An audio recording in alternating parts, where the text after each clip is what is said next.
मनु एक भालू का बच्चा था जो अपने उम्मी अबू और दो छोटे भाइयों के साथ पहाड़ी जंगल में रहता था। हर साल मौसम सरमा से कब्ल वो और उसका खानदान सर्दियों के लिए खाना जमा कर लेते। बड़ा भाई होने के नाते वो अक्सर अपने उम्मी अबू के साथ शिकार पर भी जाया करता था, लेकिन इस साल गैर मुतवक्के तौर पर शिकार की शदीद किल्लत थी।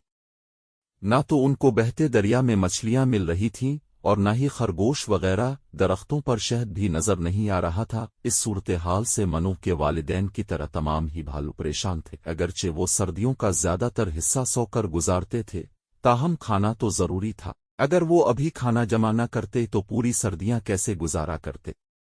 अपने वालिदैन की परेशानी देखकर मनु भी बहुत फिक्रमंद था।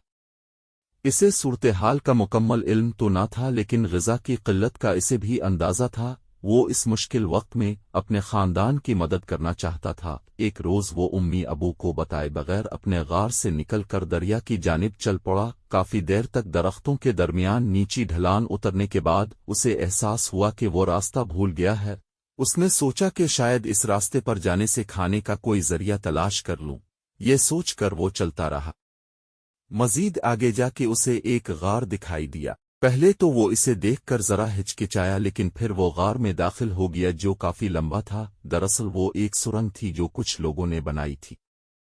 काफी देर तक चलने के बाद मनु को एक बड़ा सा संदूक नजर आया। तजस्सुस के बाइस इसने संदूक खोला तो उसके अंदर अनवा व अक़साम की मछलियां थीं, जिनमें इसकी मनपसंद मछली भी थी।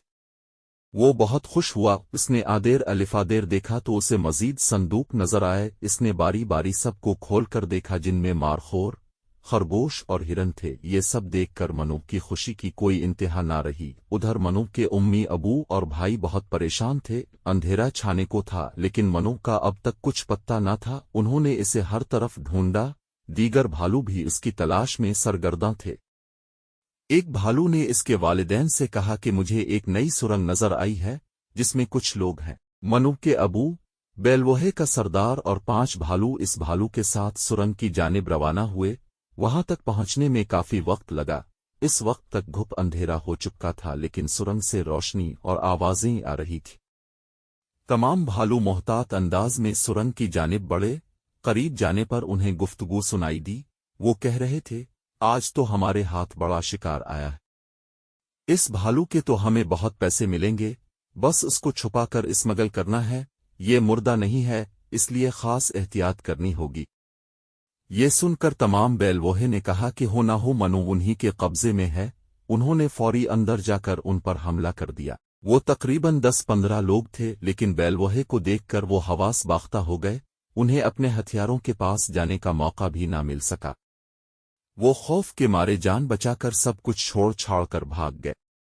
उनके जाने के बाद मनु उन्हें एक बोरी में बेहोश मिल गया। सरदार भालू दरिया से पानी लाकर मनु को होश में लाया। उन्हें देखकर मनु ने उन्हें इस दौरान उन्हें मछलियां, हिरन, खरगोश और मारखोर के बारे में बताया, जिन्हें देखकर वो सब बहुत खुश हुए, क्योंकि सर्दियों के लिए खाने का इंतजाम जो हो गया था।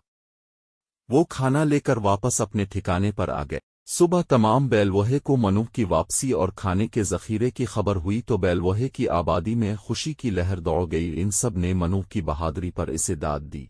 इस कारनामे के सिलसिले में एक दावत का इनेकाद किया गया और यूं मनु की बहादुरी से तमाम बेलवोहे की सर्दियां बहुत सुकून से गुजरे।